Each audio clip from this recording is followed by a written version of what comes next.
चलिए, हाँ, तो मेरे प्यारे विद्यार्थियों, आप लोग कैसे हैं? आशा करता हूँ कि आप अच्छे होंगे, स्वस्थ होंगे और अपने पढ़ाई के प्रति आप अग्रसर होंगे। और मेरे ख्याल से आप 12th लेवल एनटीपीसी की तैयारी कर रहे हैं, तो आपको पता है एग्ज़ाम चालू हो चुका है। 7 अगस्त से 8 अगस्त एग्ज़ाम चला, 9 गैप था, 10 गैप था, 11 आज है, चालू हो चुका फिर से।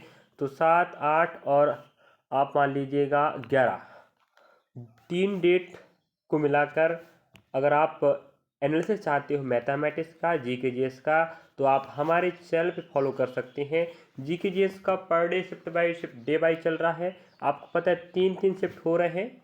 तो जीके जीएस का एनालिसिस 99% ऑथेंटिक और सही चल रहा है, आप क्रॉस वेरीफाई भी कर सकते हैं। मैथमेटिक्स का भी हम एनालिसिस का बरकरार है, तो आप analysis RRB NTPC CBT 1 exam के प्लेलिस्ट में जाकर विजिट कर सकते हैं। और यकीन नहीं तो आप क्रॉस वेरीफाई भी कर सकते हो जीके जीएस और मैथ्स को। चलिए, और रही बात यहाँ पर इसी प्रकार के मैथ्स आ रहे, इसी प्रकार के जो रीजनिंग का टॉपिक है वो भी हमने पढ़ाया है, आप जाके देख सकते हैं। चलिए, मैथ्स की बात करें, 7 तारीख, 8 तारीख और 11, 9-10 को गैप था, तो 3 डेटों का हम मैथमेटिक्स का एनालिसिस कवर करा के समझ कर और आपको अवगत करा रहे हैं। और यही टॉपिक के यही अध्याय के आने वाले जिले बात आप 100% लिख कर रख लीजिएगा। नहीं आएगा तो आप हमें कमेंट सेक्शन में जरूर कमेंट करना।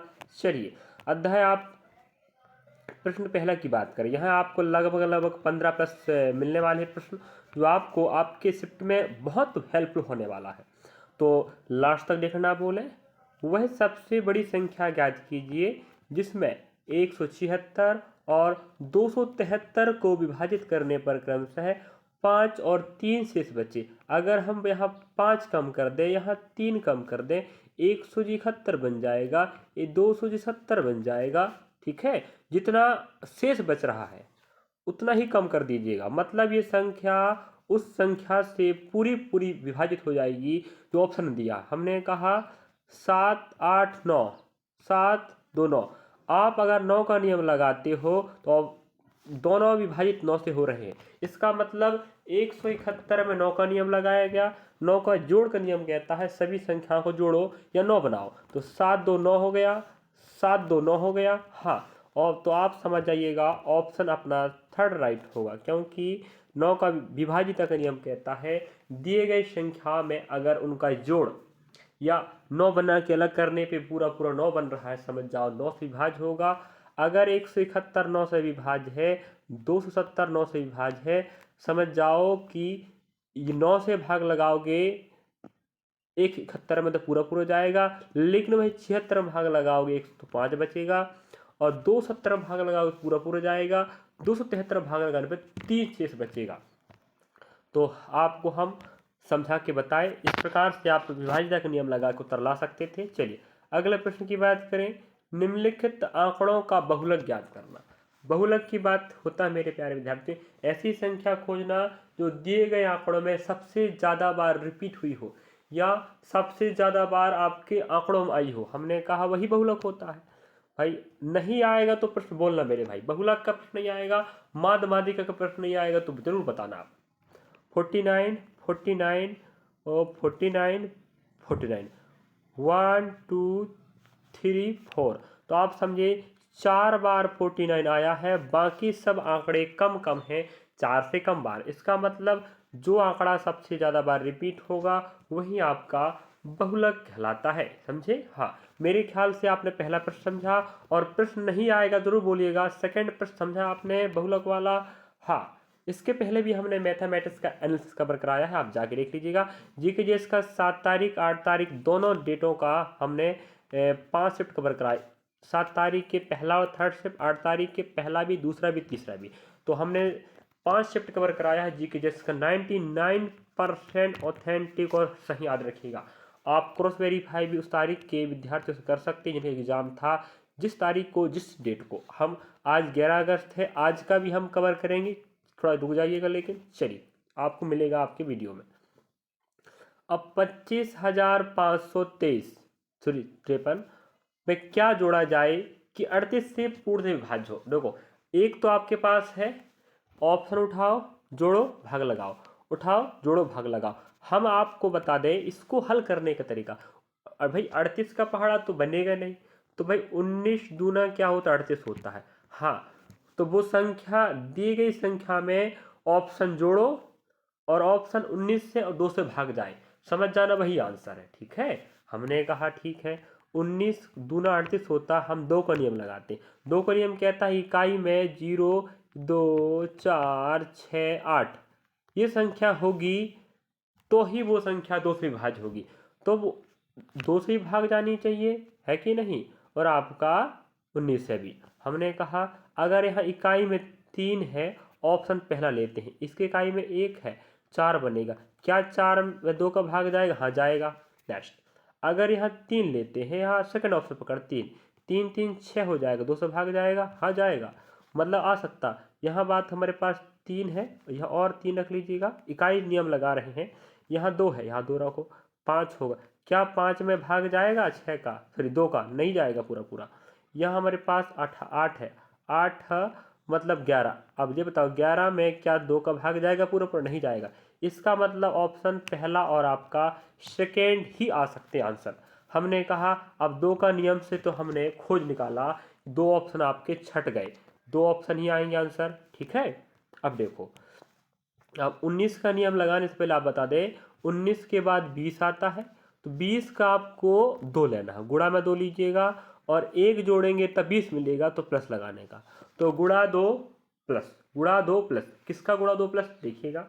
अगर हमने कहा 25,523 में 21 जोड़ते हैं, 21 जोड़ते हैं, यहाँ 4 बनेगा, यहाँ 7 बनेगा, 5 5 5 25,574 में गुणा 2 का नियम और प्लस का नियम लगाने पर जे नियम पूरा पूरा इकाई में लगेगा। कहाँ पर लगे, इकाई में लगेगा, ये बताओ, इकाई में लग रहा है, देखिएगा 25,574 आया ना भाई, कितना आया है, ठीक है 574 आएगा, ठीक है।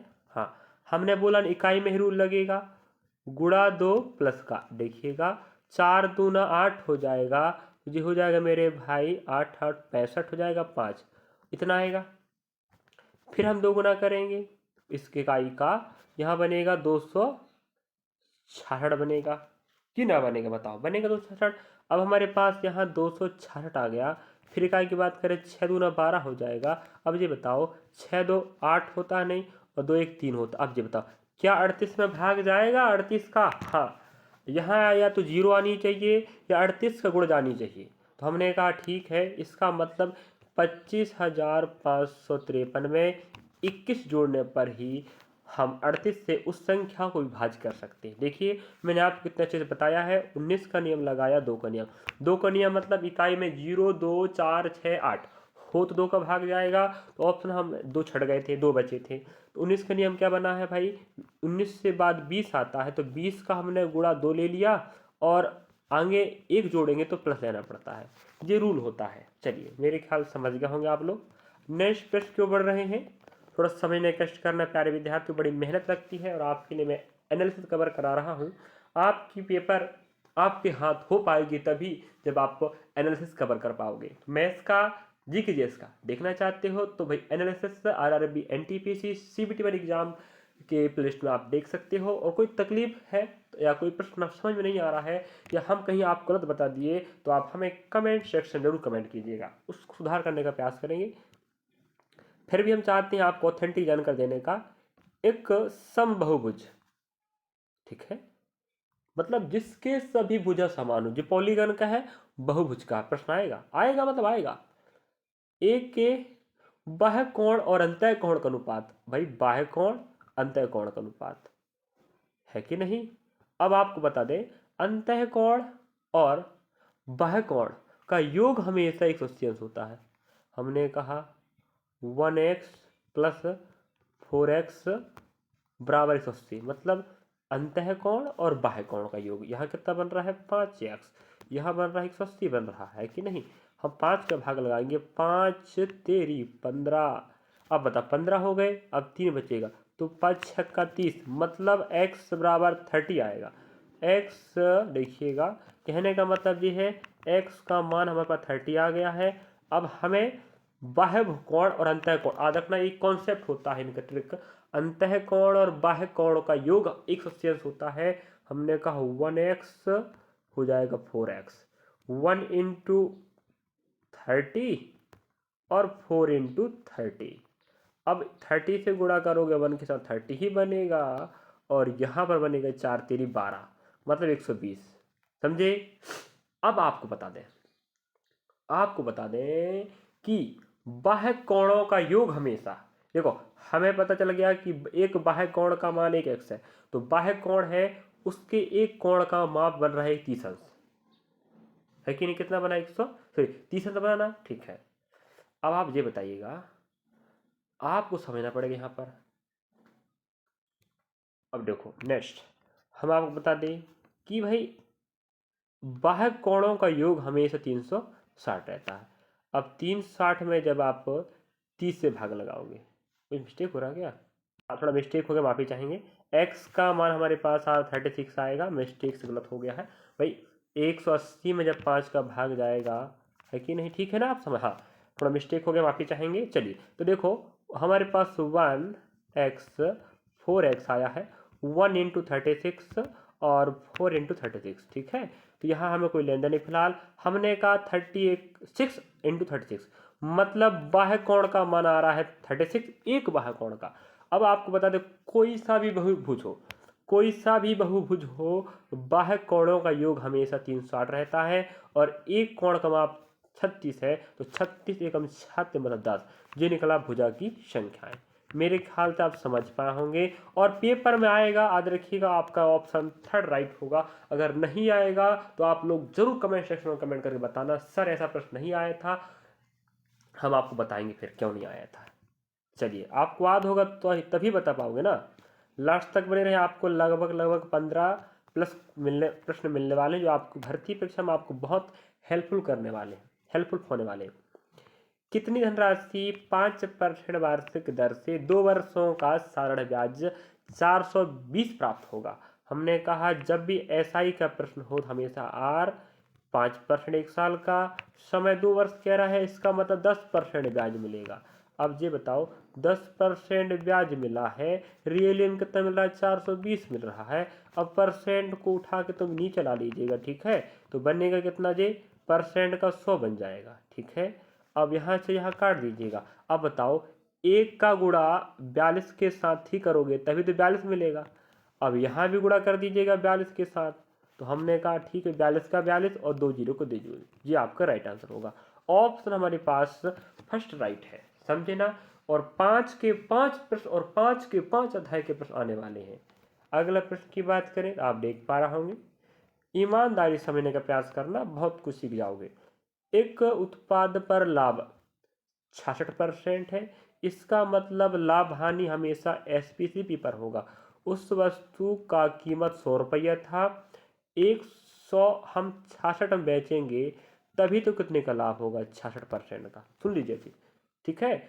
100% मान लीजिएगा, या 100 रुपया था उसका लागत मूल, बेचोगे 166 पर, तब 66 का लाभ होगा। अब कहता है क्रय मूल और विक्रय मूल दोनों के आंकड़े परस्पर बदल दिए जाए, मतलब आपको जो सीपी देकर रखा वो एसपी बनेगा, जो एसपी सीपी बनेगा, मतलब उसका क्रय मूल 166 है और आप उसे बेच रहे हो 100 रुपये में, जी मानना पड़ेगा। वहाँ बोला भाई, तो बिक्री पर होने वाला हानि पर हानि तो होना। देखो 166 रुपये की वस्तु 100 में बेच रहे हो, तो सोचिए ना आप लोग क्या कर रहे हो, 66 रुपया कम पर बेच रहे हो, किस 166 पर, यहाँ 100 रखोगे, ठीक है। अब हमने कहा आधा करेंगे, यहाँ 33 आएगा, ठीक है, यहाँ आधा करेंगे, आप ये बताओ, यहाँ हो जाएगा 8, यहाँ हो जाएगा 3, मतलब 33/83 इंटू 100। अब ये बताओ 33 इंटू 83/100 इंटू 100 आ रहा है, यहाँ गुणा कर देंगे तो देखिएगा हमारे पास डाटा आ जाएगा 3300/83। अब देखो, अब लोचा इस बात पे होने वाली है कि हम करें तो क्या करें। हम आपको बता रहे हैं, देखिए आपको करना ये है, आपको ऑप्शन उठा करना, या तो भाग पहली बार 4 बार जाएगा, 3 बार जाएगा, 3 बार 3 बार। अब हमने कहा 83 गुणा 3 करके देखते हैं भाई, कर लेते हैं, 3 तरह का 9 और 3 अट्ठे 24। अब ये बताओ, इसका मतलब ये हुआ कि 200 49 आएगा। अब मेरे ख्याल से 4 बार में ज़्यादा हो जाएगा, तो 4 बार नहीं आएगा, ऑप्शन अपना फर्स्ट कट गया। ऑप्शन से हम छांट के भी सिखाते हैं। अब नेक्स्ट पॉइंट आता है, या तो 8 बार जाएगा, 9 बार जाएगा, 10 बार। ठीक है, हमने कहा 10 बार देखते हैं। अब ये बताओ, अगर हम 10 से गुणा करते हैं, याद रखिए इस बात को, समझने का प्रयास करना। आप लो इतना कन्फर्म हो गया ना कि भाग तो 3 बार ही जाएगा। नेक्स्ट, अब हमें क्या 83 का, अगर 83 गुणा 10 करते हैं, देख लेते हैं 10, वैसे 10 तो अपने पास है नहीं है कि नहीं। देखो, या तो भाग 8 बार जाएगा या 9 बार जाएगा, ऑप्शन खुद कह रहा है। तो हमने कहा 10 बार क्यों करें भाई, हम एक काम कर लेते हैं, 9 बार कर लेते हैं। ठीक है, अब देखो 9 तेरी 27, यहाँ 2 बचेगा, 9 8 72, 2 आपको हो जाएगा 74। अब ये बताओ, मेरे ख्याल से ठीक ही होगा, तो याद रखिएगा 774 आ रहा है फिलहाल। ठीक है, सॉरी 747 आ रहा है। अब हमने कहा ठीक है। अब देखो और थोड़ा सा हम जाके बताते हैं। अब देखो 3300 था, यह 83 था, आपने भाग लगाया तो भाई 330 में आपने कितना भाग लगाया था, 249 भाई, 3 बार में। यहाँ 0 हो जाएगा, अब 0 में 9 का 1 बचेगा, यहाँ हो जाएगा 12, 12 में 4 का यहाँ हो जाएगा 8, और यहाँ आ जाएगा अपने पास 2 0। ठीक है, अब देखो यहाँ पर 1 0 बचा है, हाँ इतना, इसका मतलब ये हुआ 810 बच रहा है। 3300 रुपया अपने पास 83 से भाग लगाना था, हमारे पास 810 बच रहा है, बस 810 बच रहा है। अब इसको हमें 83 से भाग लगाना है भाई, 3 बार तो चला गया भाग पूरा पूरा। अब ये बताओ 9 बार में ही जानी चाहिए, 9 बार में ही जानी चाहिए। अभी हमने बताया था आपको कितना आया था, 747। ठीक है, इसका मतलब 39 बार भाग जाएगा, उसके बाद पॉइंट में जाएगा। तो ऑप्शन हमारे पहला तो पहले ही छट गया था, दूसरा छट गया, तीसरा छट गया, चौथा आपका राइट होगा। 8 बार में बहुत कम हो जाएगा, याद रखें। तो 39 वाला आपका राइट आंसर होगा। मैं समझाने के चक्कर में थोड़ा सा लेंदी हो गया, वरना आप समझ गए होंगे तो आप बेसिक से अच्छे सीख पाए होंगे। चलिए लास्ट तक बने रहना मेरे प्यारे विद्यार्थियों। मैं आपको सिखाने के चक्कर में, याद रखिएगा, थोड़ा स्वास्थ्य गड़बड़ है, फिर भी आपको सिखाने का प्रयास कर रहा हूँ, थोड़ा आवाज़ दब के आता होगा।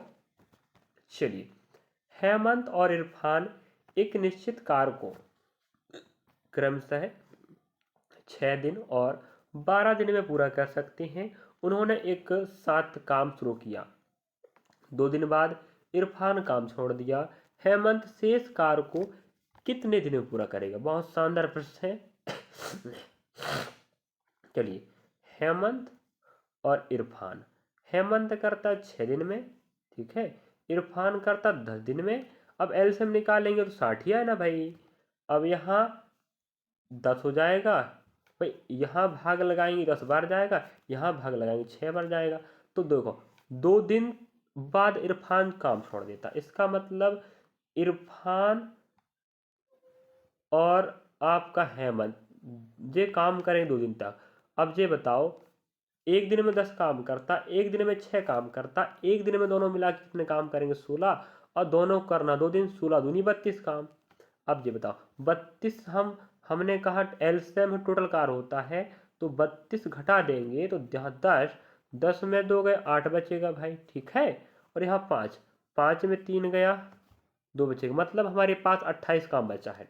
अब देखो हमारे पास टोटल 60 काम था, 60 में 28 काम बचा है, तो शेष इरफान चला गया। अब आपको पता है कि जो हेमंत का क्षमता कितना आया था मेरे भाई, 10 आया था, और इरफान का 6 आया था। अब इरफान चला गया तो हेमंत काम करेगा, तो हेमंत की जो क्षमता है वो 10 है, और काम 28 बचा, आधा करेंगे 14, आधा करेंगे 5। ऑप्शन हमें जैसा कह रहा है उसी अकॉर्डिंग आंसर देना पड़ता है। अगर हमें ऑप्शन काट पीट के देता तो हम और काटते पीटते भाई, है कि नहीं। तो याद रखिएगा ऑप्शन पे भी कि ऑप्शन हमें किस प्रकार का दे के रखा है, ये आपका आंसर रहा। और साथ के साथ प्रश्न आप अगर समझ जाते हो तो इसी प्रकार देखो, डाटा भली चेंज होके आए, डाटा भली चेंज होके आए, लेकिन आपको ऐसे ही प्रश्न मिलने वाले हैं जी, हम तो बार बार कह रहे हैं। अगर यकीन नहीं है तो मत करना भाई, जब अगर फोकस तुम देख के चले गए और पेपर में फंस गए तो आप कहोगे सर मजा आया, आपने आपकी पढ़ाई हमें 2 या 3 प्रश्न 4 प्रश्न बने, खुद कह दोगे, चलेगा। यकीन के साथ देखना, उम्मीद करता हूँ आपको मैं कि 100% सही जानकारी दूंगा। भाई हम क्यों बेवकूफ़ी करें आपके लिए, हम आपका समय और हमारा समय कीमती कभी बर्बाद नहीं करेंगे। एक खुदरा विक्रेता अंकित मूल्य पर 16% की छूट देता है। कितने परसेंट की? 16% की। हमने कहा ठीक है, सॉरी क्षमा चाह 10% आप ही चाहते हैं। चलिए 10% की छूट देता है और 35% लाभ अर्जित करने पर उस वस्तु पर कितना मूल्य अंकित किया जाना चाहिए ये, जिसका क्रय मूल्य 626। देखना इतना इजी। अगर आपने नहीं पढ़ा, देखो अगर आप बेसिक पढ़ कर बैठे हो तो आपको इन प्रश्नों को बनाने में और समझ में दिक्कत नहीं जाएगा, लेकिन अगर आपका बेसिक ठीक नहीं है तो आप इन प्रश्नों को नहीं बना पाओगे। ठीक है, हमने कहा 10% की छूट देता। देखना भाई, छूट हमेशा अंकित मूल्य और एसपी पर ही बनेगा। हमने कहा माना कि 100 रुपया था अंकित, 10 छूट दिया मतलब 90 पर बेच हो गई, 0 0। अब हमारे पास 10 और यहाँ पर 9 आ गया है। ठीक है, अंकित मूल्य 10 रुपया था, आपने छूट के बाद 9 रुपये बेच रहे हो 10%। अब हमें लाभ, देखो कितने का लाभ होता है? 35 का। भाई लाभ हानि की कहानी हमेशा सीपी और एसपी चलेगी। अगर 100 रुपये की वस्तु था लागत मूल्य, 135 में बेचोगे तभी तो 35% का लाभ होगा। हमने कहा 5 दूना 10, 5 तेरी 15। अब यहाँ बचे, सॉरी हाँ, 5 दूना 10, 3 बचेगा, 5 7 35। इसका मतलब 20:27 आएगा। अब ये बताओ दोनों में हमारे पास कॉमन एसपी है कि नहीं बताओ। अब जो कॉमन रहता है, जो क्या रहता है? कॉमन रहता है। कॉमन रहेगा बीच में बैठेगा, डाटा याद रखिएगा। हाँ, अब हमने कहा कॉमन हमारे पास जो था बीच में बैठेगा, ए अनुपात एस पी अनुपात सी पी। हमने कहा पहली बार अंकित मूल्य हमारे पास 10 रुपया था, 9 में बेचे थे। अगली बार जो एस पी आया वो 27 आएगा और सी पी हमारे पास आने वाला 20। अब देखो इस प्रकार रखना पड़ेगा, इधर डंडा मार लीजिएगा, यहाँ जो बैठेगा सो यहाँ बैठेगा, यहाँ बैठेगा सो यहाँ बैठेगा। अब देखो, अब हमें कह रहा है कि विक्रय मूल्य दिया है, मतलब सीपी दिया है, अंकित मूल्य पूछ रहा है तो हमें एसपी से लेना नहीं। फिर 9 दूना 18 मतलब 180 रुपये मान लीजिएगा। यहाँ पर बनेगा 2700, सॉरी 270। अब 0 0 कट गया। अब हमारे पास अंकित मूल्य कितना है? 27 रुपया है और क्रय मूल्य 18 रुपये। याद रखिएगा इसको, मैं आगे चल रहा हूँ। हमारे पास अंकित मूल्य क्रय मूल्य 18 रुपया है, 27 रुपया है। आप भाई इसको भाग लगाएंगे, ठीक है। 9 दूना 18, 9 तेरी 27। अब नया अनुपात बनकर आ गया। अब ये बताओ सीपी अनुपात में कितना है? 2 है। रियली में कितना मेरे भाई? 626 है। ठीक है, याद रखें 626 है।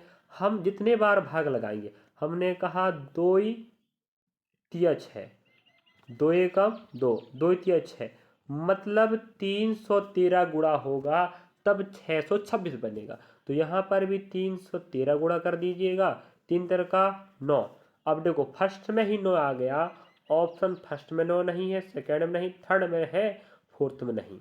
इसका मतलब यही आपका आंसर आएगा। फिर 3 एकम 3 हो जाएगा, फिर 3 तर का 9 हो जाएगा।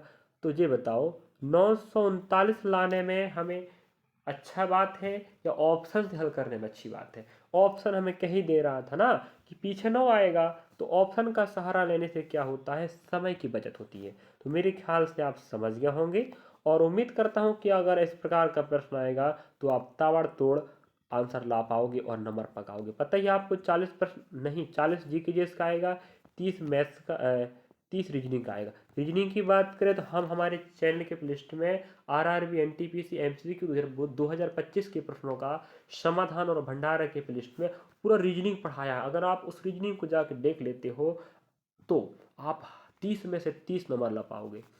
पूरा रेलवे का रीजनिंग का पैटर्न हमने पढ़ाया है, 2025 के प्रश्न उठा के पढ़ाया है। जाके देख ले मेरे भाई, इससे बाहर का पूछ लेगा तो मेरा नाम बदल देना।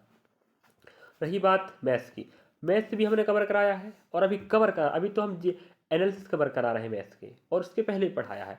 और यही बात रही बात जीकेजीएस का, जीकेजीएस का हर दिन का हर शिफ्टों का एनालिसिस कवर हो रहा है, और भी ऑथेंटिक। ये मत सोचना कि हम मन से प्रश्न पत्र बना लेते हैं और ला के बता देते, ऐसा नहीं है मेरे भाई। क्रॉस वेरीफाई भी कर लीजिएगा, उसके बाद ही पढ़ा करो आप, अगर लगता है कि हम गलत बता रहे हैं तो। यदि ओजस्विता को 5 असाइनमेंट में ठीक है, 5 असाइनमेंट है। 82, 86, 92, 75 और 95 अंक प्राप्त हुए तो उसके औसत अंक कितने होंगे। देखो, औसत अंक कहने का मतलब ये होता है दिए, और आएगा प्रश्न माध्य भी आता है औसत भी आता है। भाई माध्य सांख्यिकी का है, हाँ, माध्य माध्यिका बहुलक परिसर विषय गुणांक ये सब पूछता है, प्रसरण पूछ लेता है, परिसर पूछ लेता है। दिए गए आंकड़ों को जोड़ना है और 5 से भाग लगाना है। ये बताओ, हम आप बता देते, देखो यह 8 दूना 16। अब हमारे पास एक बात आती है, हम उधारबाड़ी काम करते हैं। चलो एक काम आप लोग कर लीजिएगा, जोड़ लीजिएगा, ठीक है। मैं आपको बता दे रहा हूँ जोड़ के कितना आ रहा है, बाकी आप लोग देखो 82 प्लस 86 प्लस 92 प्लस 75 प्लस 95, इन्हें आपस में जोड़ लीजिएगा और इस जोड़ के योग को 5 से भाग लगा देना। अगर आंसर नहीं आएगा जरूर। चलिए आपको बता दें, इसका जोड़ आ रहा है 430 आएगा, ठीक है। आप लोग समझदार पढ़े लिखे बच्चे हैं, इतना तो कर सकते हो, 5 से भाग लगाना पड़ेगा। दिए गए आंकड़ों का योग दिए गए आंकड़े होता है रूल। अब ये बताओ, आपको बता दें इसका कौन, देखो रुक जाइए एक मिनट जरा। प्रकार से आपने समझा था कि थोड़ा माफ़ी चाहेंगे, कॉल आ गया था। तो 430 आपका टोटल आएगा, उसको भाग लगाओगे 5 से तो 5 अट्ठे 40 होता है। भाई 3 बचेगा, 5 छक्का 30 हो जाए। इसका मतलब दिए गए आंकड़ों का योग बनेगा 430, आंकड़े 5 हैं, भाग लगाने पर ही औसत मिलता है, तो 86 आपका राइट होगा। अब मत कहना कि इतना इजी प्रश्न नहीं आता है, आता याद रखिएगा। और बनने वालों को बनता है जो पढ़ा होता है, वरना किसी को बन ही नहीं पाता है। अगले प्रश्न को बढ़ रहे हैं, लास्ट तक बने रहिएगा। यहाँ पर आप देख पा रहे होंगे, आपको प्रतिशत का प्रश्न पूछा है। एक गांव की जनसंख्या 1,20,000 थी, पहले वर्ष में इसमें 15% की वृद्धि हुई तथा दूसरे वर्ष 20% की वृद्धि हुई। 2 वर्ष बाद जनसंख्या क्या होगी। इतना तो कन्फर्म है, 1,20,000 है तो जनसंख्या बढ़ी जाएगी, ठीक है। हमने कहा बढ़ी जाएगी, इसका मतलब पहली बार परसेंट कह रहा है, माना कि पहले जनसंख्या 100% थी, अब 15 की वृद्धि होना मतलब 115 हो जाएगा। 5 दूना 10, 5 दूना 10, 5 तेरी 15, ये नया अनुपात बनेगा। फिर क्या रहा दूसरे वर्ष, सेकेंड वर्ष 20 की वृद्धि हो गया, मतलब अगर अब 100 था, 20 का वृद्धि मतलब 120 हो जाएगा, 0 0 जाएगा, आधा भाई अब भाग लगाएंगे, इसका आधा बनेगा 6, आधा बनेगा 5। इसका मतलब आप समझे कि भाई यहाँ पर 20 आया है, यहाँ 5 आया, 5 दूना 10 होता है, मतलब 100 बनेगा जी। यहाँ हम करेंगे 6 और यहाँ 23 बचा, 6 तेरी 18 हो जाएगा, भाई एक बचेगा, 6 दूना 12 13 हो जाएगा। मतलब 100 थी जनसंख्या पहले, जो घट घट कर नहीं बढ़ बढ़कर 138 हो गई, ये मानना पड़ेगा, इतना याद रखिएगा। अब आपको पता ही होगा, माना कि पहले जनसंख्या 100 थी, जो बढ़ बढ़कर 138 हो गई। अब हम यहाँ पर गुणा भाग लगाते हैं, ठीक है। अगर हम यहाँ दिमाग लगाएं, माना कि जनसंख्या पहले 100 थी, लेकिन रियली में कितनी थी पहले, 1,20,000। तो हम एक काम करते हैं, यहाँ से हम 2 जीरो कम कर लेते हैं। चलो रख तो लो पहले, ठीक है। रखना पड़ेगा कितना जीरो, आपके पास 4 जीरो रहेगा। यहाँ 2 जीरो चला गया, यहाँ 2 जीरो चला गया, इसका मतलब दिए गए आंकड़ा में 120 गुणा करोगे, ठीक है। 120 नहीं 1200 गुणा होगा। 100 में जब 1200 का गुणा होगा तब 1,20,000 बनेगा। यहाँ पर भी 1200 का गुणा करना है, 2 जीरो पहले लगा दीजिएगा, और 12 अट्ठे 96 होता है, मतलब पीछे 600 आएगा। अब हमारे पास फर्स्ट में 600 नहीं, सेकंड में 600 नहीं, फोर्थ में 600 नहीं, हमारे पास लास्ट जो 600 मिल रहा है ऑप्शन, हमारे पास थर्ड मिल रहा है, यही आपका उत्तर होगा। ऐसे आपको बनाना था। ये रहे आपके 10 प्रश्न, और अभी आपको और आगे बता रहे हैं, तो इंतज़ार कीजिएगा। नेक्स्ट, 2 वर्ष पहले ए और बी सी की औसत आयु, मतलब 3 लोगों का औसत उम्र 66 था, हमने कहा 3 छिंग 18, 3 छिंग 18 19 हो गया, मतलब 198 योग रहेगा। कब की बात है, 2 साल पहले। अगर 2 साल पहले तीनों का योग, भाई संख्या गुणा औसत योग बनता है, संख्या गुणा औसत योग बना। 3 लोगों का योग 198 था। अगर 2 साल पहले, अगर हम 2 साल एक व्यक्ति का, 2 साल दूसरे व्यक्ति का, 2 साल तीसरे व्यक्ति का जोड़ दें तो 6, मतलब 6 जोड़ेंगे यहाँ पर। 8 6 14 होता है, हाथ से एक आएगा 10, 204। इसका मतलब वर्तमान में इनकी उम्र 204 होनी चाहिए। वर्तमान 204। अब वर्तमान की कहानी यहाँ पर है पहले कितना था, 198 था, अब 194 आया था। 98 हमने 6 जोड़ा, क्योंकि 2 साल 2 साल 2 साल, सबका 2 2 साल जोड़ेंगे तब वर्तमान पहुंचेगा। अब हमें और कह रहा है अब से 2 वर्ष बाद। अब हमने कहा अगर 194 था 2 साल पहले, अगर हम 2 साल बाद चल रहे हैं, वर्तमान पहुंचोगे, तो 6 जोड़ के हमने कितना 204 लाया।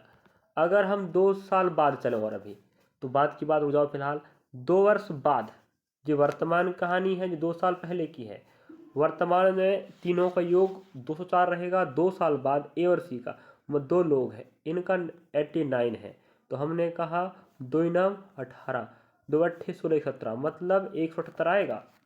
2 साल बाद की बात हो रही है।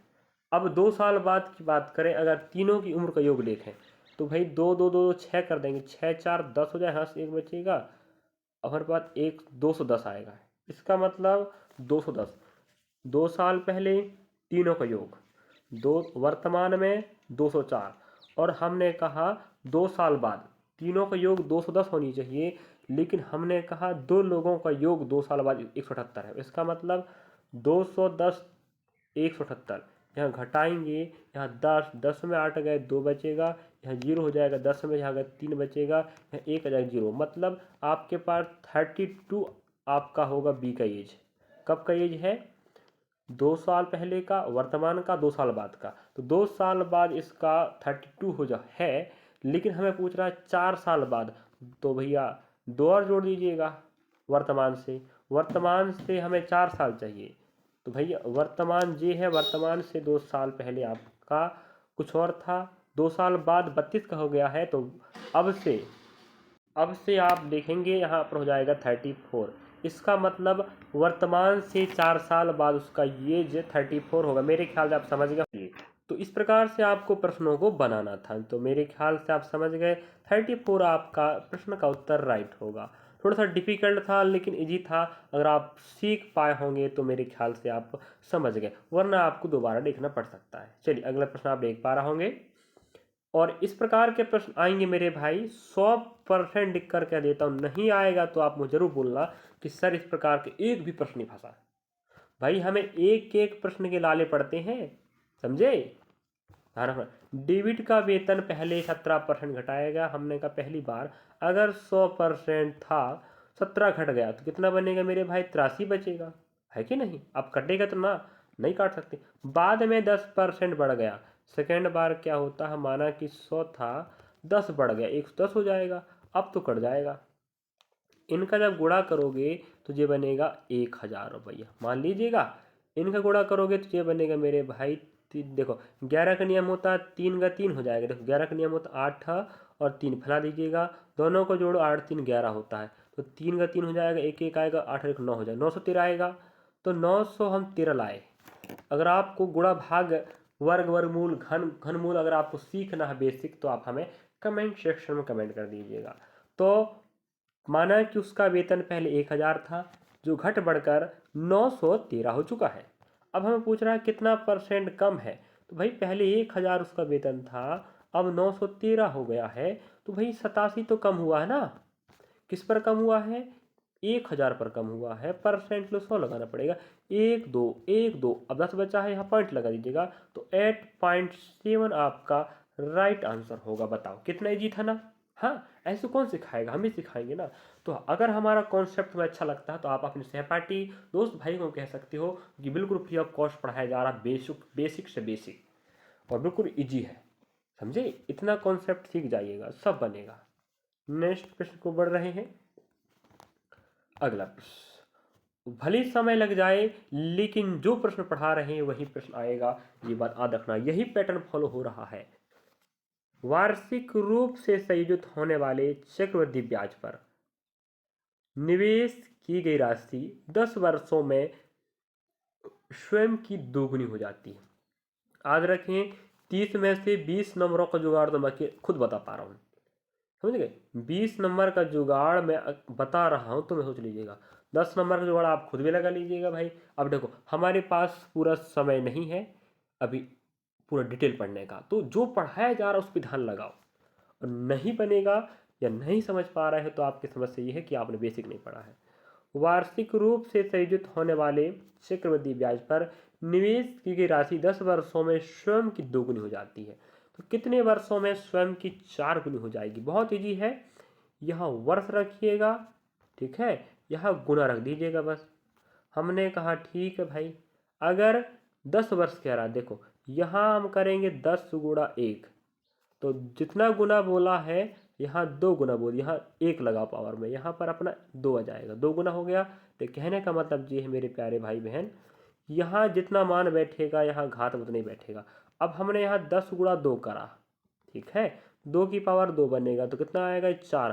पहले 2 गुना था, अब 4 गुना हो गया। अब बताओ 4 गुना यहाँ गुणा करो 20, तो हमने बोला 20 वर्षों में 4 गुना हो गया, यही आपका राइट आंसर होगा। बताओ कितना इजी कॉन्सेप्ट था ना। हाँ, नेक्स्ट प्रश्न क्यों बढ़ रहे हैं, मेरे ख्याल समझ गए होंगे। अगर नहीं समझ में आया तो आप लोग दोबारा क्रॉस चेक कर सकते हैं।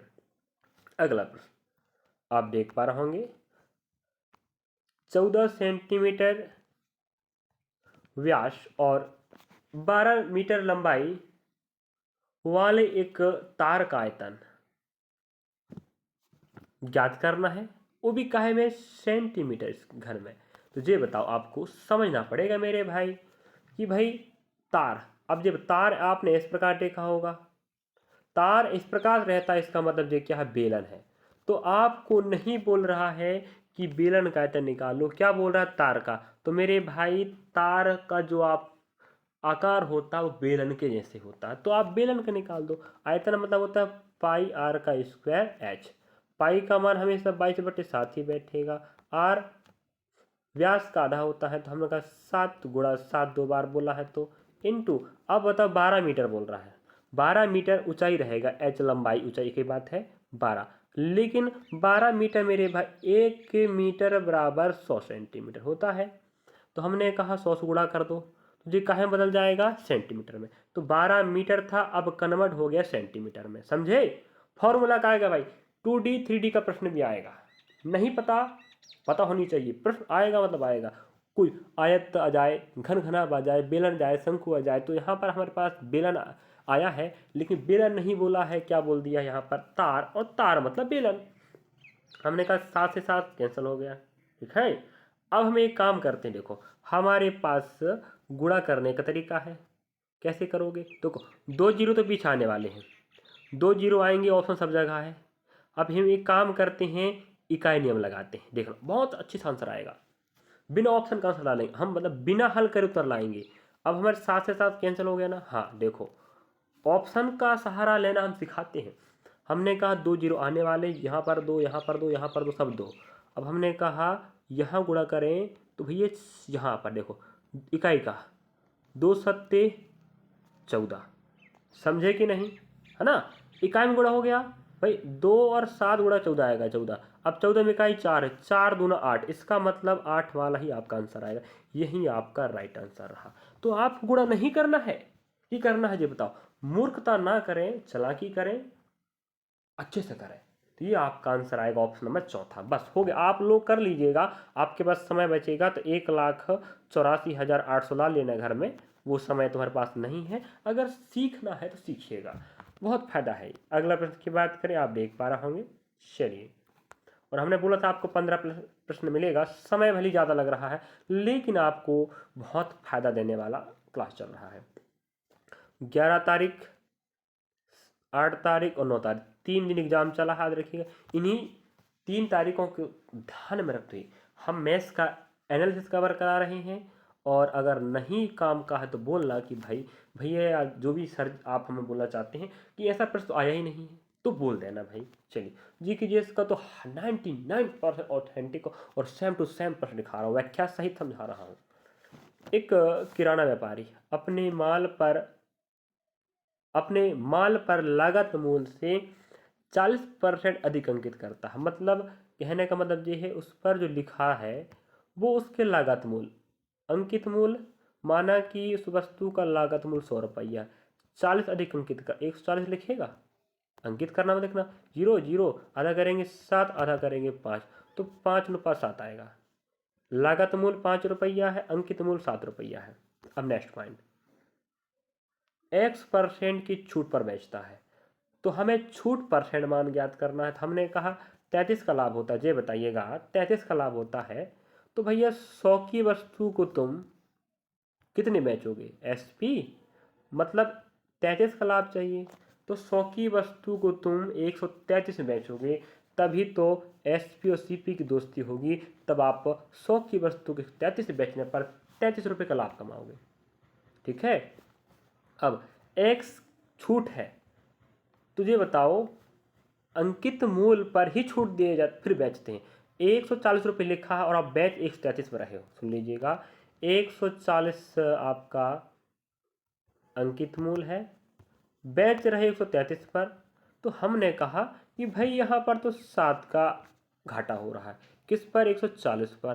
परसेंट के लिए 100 रखना पड़ेगा। 0 0, 7 दूना 14 और 2 पंजे 5। इसका मतलब आपका आंसर आएगा थर्ड। तो 5% का आपने क्या दिया था? छूट दिया था। यही आपका राइट आंसर होगा। थोड़ा सा आपको मोबाइल समझाते हैं तो थोड़ा सा हैंड राइटिंग ठीक से नहीं आ पाता है, लेकिन आप समझ रहे होंगे तो आपके लिए बहुत फायदे की चीज़ है। नेक्स्ट प्रश्न की बात करें। हाँ, और ये सब आपको थोड़ा बहुत प्रश्न मिलेगा मेरे भाई, कुछ तो आप भी कीजिएगा ना। चलो, हमने 15 दिखाया और 16 दिखा देते हैं। और देखिएगा, दिए गए अनुपात में एक के स्थान पर क्या आएगा। हमने 2025 में हुआ NTPC स्नातक की बात करें, इस परीक्षा के प्रश्न पत्रों का वर्क आया है और वही पैटर्न तो यहाँ पर फॉलो हो रहा है। कुछ कुछ बदलाव है, बाकी वही प्रकार के वही अध्याय के प्रश्न आ रहे हैं, रीजनिंग वही आ रहा है, बताओ मैथ्स वही आ रहा है। तो ए का मान ज्ञात करना है, त्रिय गुणा करना पड़ेगा। तो A × 4, ठीक है, बराबर हमने कहा 138 गुणा 50। ठीक है, हमने कहा ठीक है। अब देखो, हम आधा करते हैं तो बनेगा, आधा करते हैं 25 बनेगा। ठीक है, अब यहाँ हम गुणा कर देंगे, आधा कर देंगे, 2 से भाग लगाए, 2 6 12, 2 9 18। अब ये बताओ, A गुणा 59 25 आएगा। तो A का मान 59 25 आ रहा है। अब हम कहते हैं मेरे भाई, हमने अभी बताया आपको इकाई डिजिट का रूल लगाओगे तो समय बचेगा। तो भैया 9 पन्ना 45 होता है, मतलब पीछे 5 आने वाला, यहाँ 5 नहीं, यहाँ 5 नहीं, यहाँ 5 नहीं, यही आपका राइट आंसर है। अब इतना जो करेगा, सोचो, इतना जो करेगा वो आगे बढ़ेगा, तुमसे ज़्यादा नंबर लाएगा, कम नंबर लाएगा। तुम पूरा करो ना भाई, क्या पेपर बनाने वाला पूछ रहा तुम्हें पूरा हल करके बताओ तभी नंबर दूंगा? नहीं, आपको उत्तर से मतलब है। ये रहा आपका आंसर भाई। चलिए, और अगला प्रश्न आप एक बार होंगे। चलो, अब समय थोड़ा ज़्यादा हो चुका है और इसी लेवल के प्रश्न याद रखिएगा। तो पाइप ए अकेले एक टंकी को 26 घंटे में भर सकता है। हमने कहा पाइप ए, पाइप बी, थोड़ा बैठा देते हैं, समय थोड़ा हो चुका, आप लोग मेहनत कर लीजिएगा। पाइप बी उसे 36 घंटे में भर सकता है। दोनों भरने वाले हैं, दोनों का एलसीएम आएगा, उसको हम आधा भाग भरना, 2 से भाग लगा, सुन लीजिएगा, बता देता हूँ मैं समझा के। 26 और 36 भाग लगाना, देखो 26 उसकी भरने की समय है ए की, बी की 36, दोनों का एलसीएम जो भी आएगा यहाँ रख लीजिएगा। एलसीएम जो आएगा वही टोटल टंकी की धारिता होगी। आधी टंकी भरना, 2 से भाग लगा लेना, जो भी आएगा भाग लगाने के बाद उसको यहाँ जो क्षमता, देखो यहाँ से यहाँ भाग लगाना, यहाँ क्षमता आएगा, यहाँ से यहाँ भाग लगाना, यहाँ क्षमता आएगा, दोनों को जोड़ देना। इन दोनों को जोड़कर, समझे, इन दोनों को जोड़कर इससे भाग लगा देना। बस जो 2 से भाग लगाने पे आप आया था ना, इससे भाग लगा देना, ऑप्शन आपके पास मिल जाएगा। याद रखे, होमवर्क है, कभी कभी प्रश्न गड़बड़ होता, याद रखिएगा। और हम प्रश्न पत्र भर्ती परीक्षा के उठा कर लाए हैं, लेकिन डाटा आपको अलग मिलेगा, हो सके कुछ प्रश्नों का डाटा सेम मिल जाए। ठीक है। बाकी जो प्रश्नों का कॉन्सेप्ट है, प्रश्नों का तरीका यही फॉलो हो रहा है। तो उम्मीद करते हैं कि आप समझ गए होंगे। देखो आधा काम तो मैं बता दिया यार, है कि नहीं? इतना तो करके बैठ सकते हो, नहीं कर सकते क्या? कर सकते हो ना। चलिए अगला प्रश्न की बात करें। 18 प्रश्न चल रहा है क्या? 17, ठीक, 18 पहुंच गए भाई हम तो यार। जो हो गया, देखो 15 बोला था मैं, 15 16, यहाँ पर 17 हो गया। 17 हमने बता दिया और कैसे करना है। 18, 18 भी होमवर्क रहेगा। सरलीकरण का प्रश्न भी आ रहा है, याद रखिएगा सरलीकरण के प्रश्न भी आ रहे हैं। नहीं पढ़ोगे तो पछताना हो सकता है। अब रही बात 18 की, चलिए 18 की बात कर रहा हूँ। 2 बार 18 आ गया, मतलब 19 क्रमांक का प्रश्न है, मतलब 20 प्रश्न मिले, सीधी बात आ कह सकते हो, 1 कम 20। हाँ, निम्नलिखित डेटा से माध्यिका ज्ञात करो। देखो अभी एक प्रश्न आता है माध्यिका वाला, जैसे हमको देता 37 11, देखो यही कह देता, यहाँ कुछ नहीं होता, इन संख्याओं की माध्यिका ज्ञात करो। तो हम सबसे पहले कैसे जमाते, आरोही क्रम में, ठीक है, और मतलब बढ़ते क्रम में, जो बीच में आता वही माध्यिका होती। लेकिन आपको बॉक्स वाला दे दिया, और आएगा एग्जाम में, आएगा मतलब आएगा, माध्यिका बहुलक सांख्यिकी अध्याय का प्रश्न आएगा। 100% लिख कर बोलता हूँ, हर शिफ्ट में आएगा। तो यहाँ पर 54 आ रहा है, तो मैं आपको इसको भी होमवर्क देता हूँ। अगर आप इसको पढ़ लेते हो कहीं और से भी, दिक्कत नहीं है, कि आपके एग्जाम में शिफ्ट में आएगा तो बना पाओगे। अगर आपने अभी तक इस प्रकार के प्रश्न नहीं पढ़ा है तो पढ़ लो मेरे भाई, पढ़ लो मेरे भाई, पढ़ लो, बार बार कह रहा हूँ। नहीं आएगा प्रश्न तो कमेंट सेक्शन में बोलना, सर ऐसा प्रश्न तो आया ही नहीं था, क्यों फालतू बकवास कर रहे थे आप। हो सके आपके शिफ्ट में आए, लेकिन किसी न किसी में जरूर आएगा, हर किसी के में नहीं आता है भाई। देखो अभी बताया माध्यिका के 2 प्रकार प्रश्न मत, एक जे वाला एक दूसरा वाला, समझे। चलिए थैंक फॉर वाचिंग। आपने हमें देखा, समय थोड़ा ज़्यादा हो चुका है, इस चक्कर से यहाँ समय नहीं दे पा रहे हैं। और मेरे ख्याल से याद रखें, मैं आपको 19 प्रश्न दिखाया है, और 19 के 19 प्रश्न आपकी भर्ती परीक्षा में आपका सहयोग प्रदान करने वाले हैं। मिलेंगे नेक्स्ट पार्ट में। Thank for watching. वीडियो अच्छा लगा तो लाइक करना, सब्सक्राइब करना, शेयर करना, और कमेंट सेक्शन में लिखना ना भूलें वीडियो कैसा लग रहा है। क्योंकि हमारी मेहनत से अगर आपको सफलता मिलती है, 2% 3% फायदा होता है, तो भी आप जरूर बोलिएगा, क्योंकि हमारा हौसला बढ़ता है आपकी कमेंट से, आपके लाइक से। और आप जुड़िएगा और अपने सहपाठी को जोड़ सकते हैं। और मिलेंगे नेक्स्ट पार्ट में। जीके भी देख लीजिएगा पर डे का, और मैथ भी देख लीजिएगा, और रीजनिंग के हम बता चुके हैं, टाइप वाइज हमने क्लास पढ़ा चुका है, इसलिए नहीं पढ़ा रहे हैं एनालिसिस। जीके और मैथ्स का एनालिसिस चल रहा है। Analysis RRB NTPC CBT exam 2025-26 करके डला है, देख लीजिएगा। Thank for watching. पढ़ते रहे, मैं आपके साथ हूँ। कोई तकलीफ दिक्कत है आप कमेंट सेक्शन में कमेंट जरूर कीजिएगा। मिलेंगे नेक्स्ट पार्ट।